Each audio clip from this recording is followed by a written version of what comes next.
చంద్రబాబు రెండేళ్ల పాలన రాష్ట్ర చరిత్రలోనే ఒక చీకటి అధ్యాయమని మాజీ మంత్రి వెల్లంపల్లి శ్రీనివాసరావు విమర్శించారు.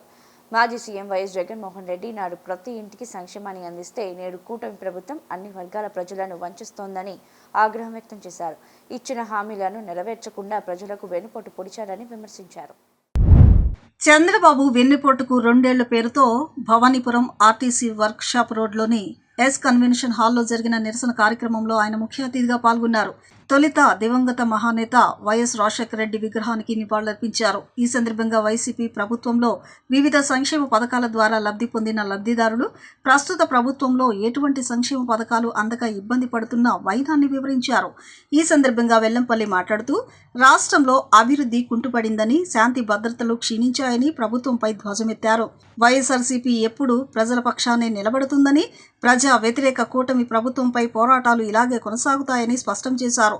రాష్ట్రంలో జరుగుతున్న సామాజిక, ఆర్థిక, రాజకీయ విధ్వంసం, అరాచకాలకు ప్రజలు విసిగిపోయారని చెప్పారు. చంద్రబాబు పాలనపై ఏ వర్గం కూడా సంతృప్తిగా లేదని, ఎందుకు ఓట్లేసి గెలిపించామా అని బాధపడుతున్నారని అన్నారు. గత వైఎస్ఆర్సీపీ ప్రభుత్వ సంక్షేమ పాలనకు, చంద్రబాబు సంక్షోభ పాలనకు వ్యత్యాసాన్ని గమనించి మోసపోయామని గ్రహించారని అన్నారు. ఎమ్మెల్సీ ఎండీ రుహుల్లా మాట్లాడుతూ ప్రజాకంటక పాలన ఎన్నాళ్లు మనుగడ సాగించలేదన్నారు. చంద్రబాబు తొలి నుంచి పెత్తందార్ల పక్షానే ఉంటున్నారని, ప్రజల సంక్షేమాన్ని పూర్తిగా విస్మరించారని మండిపడ్డారు. ఈ కూటమి ప్రభుత్వం ఆంధ్ర రాష్ట్ర ప్రజల్ని గత రెండేళ్ల నుంచి కూడా ప్రతి ఒక్కరిని కూడా వెన్నుపోటు పొడుస్తూనే ఉంది. ఎందుకంటే ఎన్నికల ముందు జగన్మోహన్ రెడ్డి గారి కంటే కూడా ఎక్కువ పథకాలు ఇస్తామని చెప్పని అబద్ధాలు చెప్పి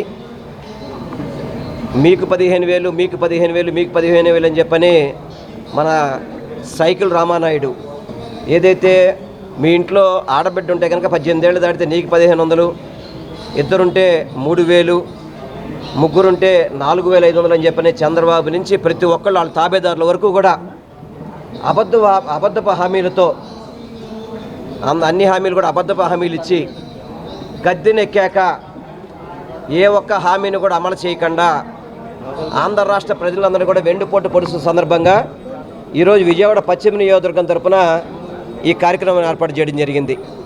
దీంట్లో ఏదైతే కూటమి ప్రభుత్వం వచ్చాక జరిగిన అరాచకాలు కావచ్చు, దాడులు కావచ్చు, ఆగిపోయిన అభివృద్ధి కావచ్చు, అవన్నీ కూడా పూర్తిగా అందరికీ కూడా వివరించే విధంగా ఈ కార్యక్రమం ఏర్పాటు చేసి గతంలో 2019 నుంచి 24 వరకు జగనన్న ప్రభుత్వం ఏ అభివృద్ధి చేసిందని చెప్పని అవి కూడా తెలియజేస్తూ, అదేవిధంగా ఎవరైతే లబ్ధిదారులు గతంలో వివిధ పథకాల ద్వారా లబ్ధి పొందారో ఆ యొక్క లబ్ధిదారులు ఇప్పుడు ఆ పథకాలు రాక ఇబ్బంది పడుతుంటే వాళ్ళ యొక్క ఆవేదన కూడా ఈరోజు ప్రజలకి అర్థమయ్యే విధంగా ఈరోజు ఈ కార్యక్రమం ఏర్పాటు చేయడం జరిగింది. చాలామంది వచ్చారు ఈరోజు. ఎందుకంటే 2 సంవత్సరాల్లో ఎప్పుడు కూడా ఏ రాష్ట్ర ప్రభుత్వం మీద ఇంత వ్యతిరేకత అనేది ఎప్పుడు ఉండదు. ఈ కూటమి ప్రభుత్వం మాటలకు పరిమితమైంది. ఏ ఒక్క పథకాన్ని అమలు చేయకుండా, అభివృద్ధి అనేది కనీసం కనుచూపు మేరలో కనపడకుండా ఈ యొక్క పరిపాలన చేస్తున్నారు. కాబట్టి కూటమి ప్రభుత్వాన్ని గద్దెదించే వరకు కూడా వైఎస్ఆర్ కాంగ్రెస్ పార్టీ శ్రేణులు కానీ ఆంధ్ర రాష్ట్ర ప్రజలందరూ కూడా ఎదురు చూస్తున్నారు. తప్పకుండా గద్దె దించుతామని కూడా మీ ద్వారా మేము తెలియపరచుకోండి. ఎందుకంటే మీరు చూసుకుంటే ఇప్పుడు లేటెస్ట్గా ఏదైతే డిఎస్సి ఉందో ఎంత మోసం చేశారనే దాని గురించి కూడా మీకు ఎగ్జాంపుల్గా 1-2 చూపెడతాం. ఏదైతే స్పోర్ట్స్ కోటా అని చెప్పని ఎంత మోసం చేశారంటే ఖోఖో ఆట ద్వారా 49 మంది టీచర్ పోస్టులు వచ్చినాయి. 49 మందికి ఖోఖో ఆట ద్వారా. అసలు ఖోఖో ఆట ద్వారా మరి ఏ విధంగా వాళ్ళు టీచింగ్ చేస్తారో అర్థం కాదు. ఆ అసోసియేషన్కి రాష్ట్ర అధ్యక్షుడు కోన రవికుమారు. అదేవిధంగా మన జోడో కేటగిరీ అంట, దాంట్లో 39 మందికి ఉద్యోగాలు వచ్చినాయి.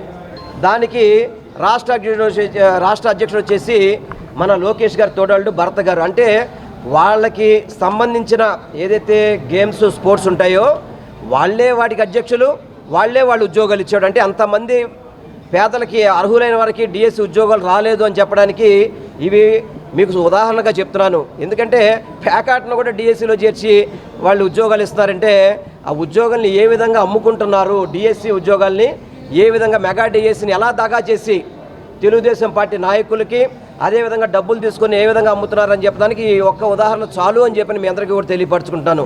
అదేవిధంగా ఈ రాష్ట్రంలో కూటమి ప్రభుత్వం ఏర్పడ్డాక అన్ని మోసాలే. అన్నీ అబద్ధాలే, అన్నీ వెన్నుపోట్లే. ఇవన్నీ కూడా తప్పకుండా వైఎస్ఆర్ కాంగ్రెస్ పార్టీ ప్రశ్నిస్తుంది, నిలదీస్తుంది. ఇవన్నీ కూడా అమలు చేసే వరకు మేము మా యొక్క పోరాటం ఆగదని చెప్పని మీ ద్వారా మేము డిమాండ్ చేస్తున్నాం. మోసానికి 2 ఏళ్ళు, వెన్నుపోటుకి 2 ఏళ్ళు చంద్రబాబు నాయుడు పాలన. ఎంత దగా పాలన చేశారు, ఎంత దగాగా ప్రజలను మోసం చేశారో అన్నది ఈరోజు పూర్తి స్థాయిలో మా కార్యకర్తలకు కానీ మా నాయకులకు కానీ అర్థమయ్యే విధంగా ఈరోజు కార్యక్రమం అన్నది నిర్వహించుకోవటం జరిగింది. అలాగే కార్యక్రమంలో కూడా గతంలో కొన్ని రాష్ట్రాలు ఏ రకంగా ఇబ్బందులు పడ్డాయి, రాబోయే రోజుల్లో మన ఆంధ్ర రాష్ట్రంలోని అలాంటి ఇబ్బందులు తలెత్తకుండా ఉండే విధంగా అన్ని రకాల చర్యలు చేపట్టాలి, బిఎల్ఏలు అన్నోళ్ళు చాలా యాక్టివ్గా ఉండాలి అని చెప్పి ఈరోజు పూర్తి స్థాయిలో బిఎల్ఏలకి ఏ రకంగా రేపు ఓటు నమోదు కార్యక్రమం అన్నది ఏ రకంగా జరగాలన్నది కూడా వాళ్ళకి పూర్తి స్థాయిలోన ఎక్స్ప్లెయిన్ చేయడం జరిగింది.